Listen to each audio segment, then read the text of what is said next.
Hi guys, welcome to Vidyawin Tamil Samayal. எல்லாரும் எப்படி இருக்கீங்க? நல்லா இருக்கீங்களா? நாம இன்னைக்கு முருங்கைக்கீரை சூப் செய்யலாங்க. நோய் எதிர்ப்பு சக்தியை தரக்கூடிய இந்த முருங்கைக்கீரை சூப் நம்ம இந்த இப்போ இருக்க காலகட்டத்தில் கண்டிப்பாக வாரத்துக்கு ஒரு 3 நாளாச்சும் நம்ம சாப்பிட்டே ஆகணுங்க. அப்போ தான் நம்மளையும் நம்ம குடும்பத்தையும் நம்மளால் பாதுகாத்து கொள்ள முடியுங்க. கண்டிப்பாக இதே மாதிரி முருங்கைக்கீரை செஞ்சு சாப்பிடுங்க. இந்த சூப் யாருக்கு முருங்கைக்கீரை பிடிக்காதோ அவங்களுக்கு கொடுத்து பாருங்கள், அவங்களும் விரும்பி சாப்பிடுவாங்க. அவ்வளோ சூப்பராக அவ்வளோ டேஸ்ட்டாக இருக்கும். வித்யாவின் தமிழ் சமையல் சேனலுக்கு லைக் பண்ணுங்கள், ஷேர் பண்ணுங்கள் உங்கள் ஃப்ரெண்ட்ஸ் ரிலேட்டிவ்ஸ்க்கு. சப்ஸ்கிரைப் பண்ணாதவங்க கொஞ்சம் மறக்காமல் சப்ஸ்கிரைப் பண்ணிக்கோங்க ப்ளீஸ். கீழே இருக்க பெல் ஐக்கானையும் ப்ரெஸ் பண்ணிவிடுங்க, ஆல்ன்ற பட்டனையும் ப்ரெஸ் பண்ணிக்கோங்க. அப்போ தான் நான் போடுற வீடியோஸ்லாம் வரும். சப்ஸ்கிரைப் பண்ணுறது ஃப்ரீ தாங்க. இப்போ முருங்கைக்கீரை எடுத்துக்கலாம். ஒரு கைப்பிடி முருங்கைக்கீரை எடுத்துக்கலாங்க, ரொம்பலாம் வேணாம். முருங்கைக்கீரை அதை காம்போடையே எடுத்துக்கலாங்க. அந்த காம்பில் நிறைய சத்து இருக்குங்க, அதையும் வேஸ்ட் பண்ண வேண்டாம், இப்படியே நம்ம ஆட் பண்ணிக்கலாம். இப்போ ஒரு பாத்திரம் எடுத்துக்கலாங்க. அதில் கொஞ்சமாக ஒரு கைப்பிடி துவரம்பருப்பு போட்டு நல்லா வேக வச்சு எடுத்துக்கலாம். இது ஆப்ஷனல் தான், இது போட்டால் ரொம்ப டேஸ்ட்டாக இருக்குங்க. இந்த முருங்கைக்கீரை சூப்புக்கு பருப்பில் இருக்க சத்தும் நமக்கு கிடைக்கும். அதனால தான். உங்களுக்கு போட விருப்பம் இல்லைன்னா ஸ்கிப் பண்ணிக்கலாங்க. இப்போது முருங்கைக்கீரை சூப்புக்கு தேவையான பொருட்கள் என்னென்னு பார்த்துடலாம். கருவேப்பிலை ஒரு கொத்து, 2 பச்சை மிளகாய், கொஞ்சமாக கொத்தமல்லி தழை, ஒரே ஒரு தக்காளி, மிளகு குறுமிளகு 1 டேபிள் ஸ்பூன், வெந்தயம் 1/4 டேபிள் ஸ்பூன், 7 சின்ன வெங்காயம், கொஞ்சமாக பூண்டு, ஜீரகம் 1/2 டேபிள் ஸ்பூன், 3 கிராம்பு, ஒரு சின்ன துண்டு பட்டை. சின்ன துண்டு பட்டை போதுங்க, அதிகம் போட்டிங்கன்னா நல்லா இருக்காது. அவ்வளோதாங்க.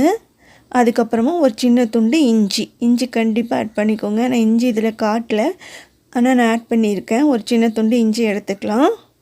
ஒரு விரல் அளவுக்கு எடுத்தால் போதுங்க, அதையும் தட்டி போடணுங்க, அதனால் எடுத்து வச்சுக்கோங்க.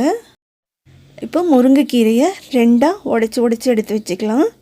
நம்ம காம்போடு போடுறோம் இல்லைங்களா, அதனால் 2ஆக பிச்சு வச்சுக்கலாம். இப்போ பருப்பு நல்லா வெந்துருச்சு. நீங்கள் பருப்பு இப்போ தனியாக தான் வேக வைக்கணும்னு இல்லைங்க, சாம்பாருக்கு வேக வைக்கும் போது கொஞ்சம் எடுத்துக்கலாம். அந்த எடுத்துகிட்டு இந்த மாதிரி போட்டுக்கலாங்க. இப்போ முருங்கைக்கீரை நம்ம போட்டுக்கலாம் பருப்பில்.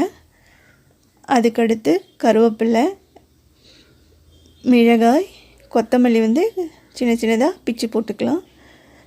அப்புறம் இஞ்சி, பூண்டு, வெங்காயம் எல்லாம் தட்டி போட்டிருக்கேங்க, நீங்களும் தட்டி போட்டுக்கோங்க. அப்புறம் வெந்தயம், பட்டை, கிராம்பு, ஜீரகம், மிளகு எல்லாமே போட்டுக்கலாம். மிளகு மட்டும் தட்டி போட்டுக்கோங்க. இப்போது தேவையான அளவு தண்ணி ஊற்றிக்கலாம். தண்ணி ஊற்றிட்டு நல்லா மிக்ஸ் பண்ணிவிட்டு அதுக்கப்புறமா தக்காளி ஆட் பண்ணிக்கலாங்க. தக்காளி சின்ன சின்னதாக கட் பண்ணி போட்டுக்கோங்க. எவ்வளோ பொடியாக கட் பண்ணி போட முடியுமோ அவ்வளோ பொடியாக போட்டுக்கோங்க, ஏன்னா தக்காளி வேகிறதுக்கு லேட் ஆகும், அதுக்காக தான். மஞ்சத்தூள் 1/4 டேபிள் ஸ்பூன், கொஞ்சமாக மிளகுத்தூள் ஆட் பண்ணியிருக்கேங்க. தேவையான அளவு உப்பு 2 டேபிள் ஸ்பூன் உப்பு, அவ்வளோதாங்க. இப்போ எல்லாம் நல்லா மிக்ஸ் பண்ணி வச்சுட்டு நல்லா கொதிக்க வைக்கலாங்க. மூடி போட்டு கொதிக்க வைக்கக்கூடாது, கீரை எப்போவுமே ஓப்பன் வச்சு தாங்க கொதிக்க வைக்கணும், வேக வைக்கணும். இப்போ நல்லா வேக வச்சு எடுத்துக்கலாம். கீரையெல்லாம் நல்லா வெந்துருச்சுங்க. லாஸ்ட்டாக எலுமிச்சம்பழம், ஒரு எலுமிச்சம்பழம் பிழிஞ்சி போட்டுக்கலாங்க. எலுமிச்சம்பழம் ஸ்கிப் பண்ணாமல் ஆட் பண்ணிக்கோங்க, ரொம்ப டேஸ்ட்டாக இருக்கும் இந்த சூப்புக்கு. ரொம்ப அருமையாக டேஸ்ட்டாக ரெடி ஆயிடுச்சுங்க. அவ்வளோதாங்க, நம்மளுடைய சூப் ரெடி ஆயிடுச்சு. ஒரு 5 நிமிஷம் மூடி போட்டு அப்படியே வச்சிடலாம். அதுக்கப்புறமா நம்ம சூப்பு சர்வ் பண்ணிக்கலாங்க. ஒரு கப்பில் நான் முருங்கைக்கீரை சூப் போட்டிருக்கேன், அதுக்கு மேலே கொத்தமல்லி போட்டிருக்கேன். சைடில் அலங்காரத்துக்காக முருங்கை இலை வச்சுருக்கேங்க.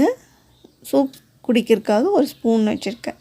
அவ்வளோதாங்க, டேஸ்டியான முருங்கைக்கீரை சூப் சூப்பராக ரெடி ஆகிடுச்சிங்க. இதே மாதிரி நீங்கள் செஞ்சு பாருங்கள். வாங்க சாப்பிட்லாம், நான் டேஸ்ட் பண்ணி பார்க்க போகிறேன். ரொம்ப டேஸ்ட்டாக இருக்குங்க. கண்டிப்பாக இதே மாதிரி செஞ்சு குழந்தைங்களுக்கெல்லாம் கொடுங்க. இப்போ நான் சொன்ன அளவில் 6 பேர் குடிக்கலாங்க. இப்போ ஒரு டைம் நம்ம குடிச்சு முடித்ததுக்கப்புறமா அதை தூக்கி போட வேண்டாங்க. திரும்பி இன்னொரு டைம் கொஞ்சம் தண்ணி ஊற்றிட்டு மிளகு ஜீரகம் போட்டுட்டு திரும்பி யூஸ் பண்ணிக்கலாம். ரொம்ப நல்லா இருக்குங்க. கண்டிப்பாக தூக்கி போட்டுறாதீங்க. 2 டைம் யூஸ் பண்ணிக்கலாம் இந்த சூப். இப்போ வித்யாவின் தமிழ் சமையல் சேனலுக்கு லைக் பண்ணுங்கள், ஷேர் பண்ணுங்கள். சப்ஸ்கிரைப் பண்ணாதவங்க கண்டிப்பாக மறக்காமல் சப்ஸ்கிரைப் பண்ணிக்கோங்க. கீழே இருக்க பெல் ஐக்கானையும் ப்ரெஸ் பண்ணிங்க.